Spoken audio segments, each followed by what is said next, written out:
ఆయనకు ఒక చరిత్ర ఇచ్చిన దేవుడు నీకు కూడా ఒక చరిత్రను ఇస్తాడు. ఆయనకి ఇచ్చిన జ్ఞానము దేవుడు నీకు కూడా ఇస్తాడు. ఆయనకి ఇచ్చిన శక్తి నీకు కూడా ఇస్తాడు.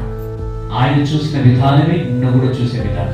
సొలొమోను ఒక రకంగా చూసి ఇక్కడ కూర్చున్నటువంటి లాజరును ఒక విధంగా చూసే దేవుడు పక్షపాతి కాదైన. సొలొమోన్ని ఎట్లా చూశాడు, నాగార్జున బ్రదర్ని అట్లే చూస్తాడు, లాజరును అట్లే చూస్తాడు, తిమోతిని అట్లే చూస్తాడు. హల్లెలూయా. అప్పట్లో వాళ్ళు ఉన్నారు, వాళ్ళు అంత గొప్ప డబ్బున్న వాళ్ళని వాళ్ళు ఒక రకంగా, ఈరోజు డబ్బు లేదని చెప్పేసి ఇక్కడున్న మనం ఒక రకంగా కాదని చూడటం. వాళ్ళు అడిగి పొందుకున్నారు, ఈరోజు నువ్వు అవిశ్వాసంతో అడిగి పొందగలిగిపోతున్నావు. ఆయనకు అసాధ్యమేది ఏది లేదు, తన బిడ్డలకు కూడా అసాధ్యమేది ఏది లేదని నిరూపించగలిగిన శక్తి నీకు ఉండాలి. హల్లెలూయా.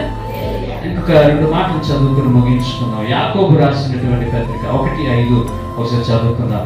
మంచి మాట అక్కడ కూడా రాయబడి ఉంది. యాకోబు రాసినటువంటి పత్రిక 1:5 ఉన్న ఎడల ఆమేన్. హల్లెలూయా. హల్లెలూయా.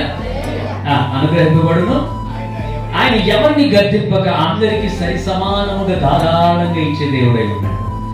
ఎంత గొప్ప మాట చూడండి. మీలో ఎవరికైనా కొదువుగా జ్ఞానము ఉందని మీకు అనిపిస్తే మీరు నన్ను అడగొచ్చు, ఆయన పర్మిషన్ ఇచ్చాడు.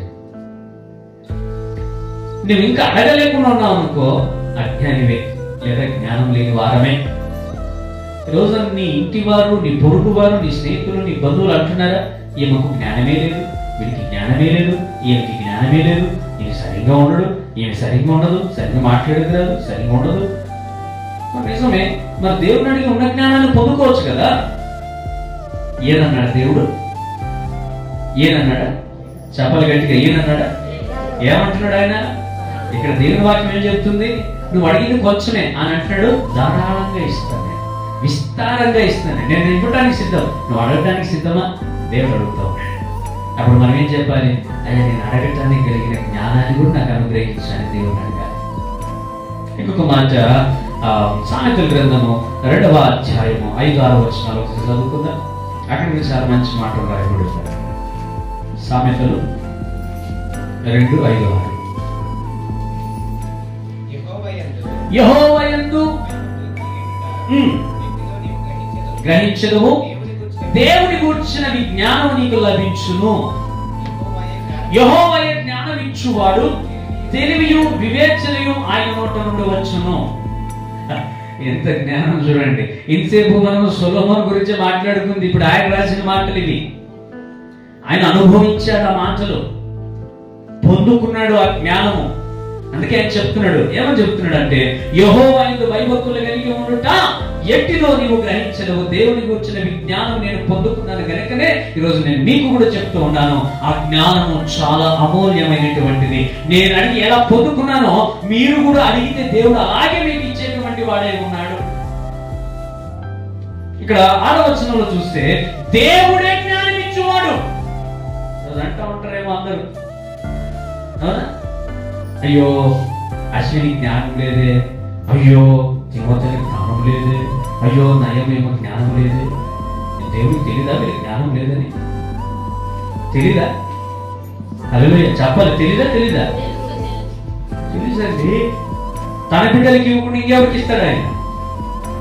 ఈరోజు నీ కడుపు నింపుతున్నవాడు నీ జ్ఞానం ఇవ్వడా? నీ కష్టార్జితానికి ఫలితం ఇచ్చేవాడు నీ జ్ఞానం ఇవ్వడా? ఈరోజు నువ్వు అనుకుంటున్నావు, నా బలం నా శక్తి నేను పనిచేసి తింటున్నానా? లేదు, ఇక్కడ ఏం లేదు. Nothing. Your I'm also zero. Fulfil చేసింది, దాన్ని సంపూర్తి చేసింది దేవుడు, శక్తి ఇచ్చింది దేవుడు, ఆరోగ్యం ఇచ్చింది దేవుడు, నిన్ను నడిపిస్తూ ఇంతవరకు ఆయువు ఇచ్చింది దేవుడు.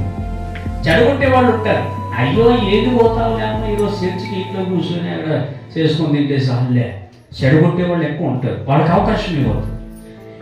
నీ యొక్క బలము, నీ ఆత్మీయ స్థితి మారిపోతుంది. తల్లైనా, తండ్రి అయినా, బంధువైనా, స్నేహితుడైనా, ఎవరైనా సరే దేవుని గురించిన జ్ఞాన విషయంలో నిన్ను ఎవరైనా పక్కదారి పట్టించాలని చూసినప్పుడు వాళ్ళకి గట్టిగా బుద్ధి చెప్పి జ్ఞానం దేవుడు నాకు ఇవ్వని అడగాలి. మా వాళ్ళు నన్ను ఇట్లా ఈ రూట్లో పట్టిస్తున్నారు, ఎందుకు వెళ్తావు చర్చికి, ఏం చేసినట్లేనా? మొదటి నుంచి పొందుకుంది అంతే ఎక్కడ పోయా? కష్టం వచ్చింది, రోగం వచ్చిందని అప్పుడు దేవుణ్ణి ఏం చేస్తున్నాము? అదే అజ్ఞానం, అదే మూర్ఖత్వం. అలాంటి వాళ్ళని జ్ఞానంతో సమాధానం చెప్పే జ్ఞానాన్ని నాకు ఇవ్వతండి అని అడగాలి దేవుని మీద. అడుగుతారా? హల్లెలూయా, అడుగుతారా? ఒక్కసారి అడిగి చూడు. సంపూర్ణమైన జ్ఞానము, సంపద దేవుడు నీ గుప్పిట్లోకి, అంటే నీ హృదయంలోకి తీసుకొచ్చి ఉంచుతాడు. ఎట్లా మాట్లాడాలో, మరలా ఎట్లా జవాబు చెప్పాలి దేవుడు నీకు సహాయం చేస్తాడు.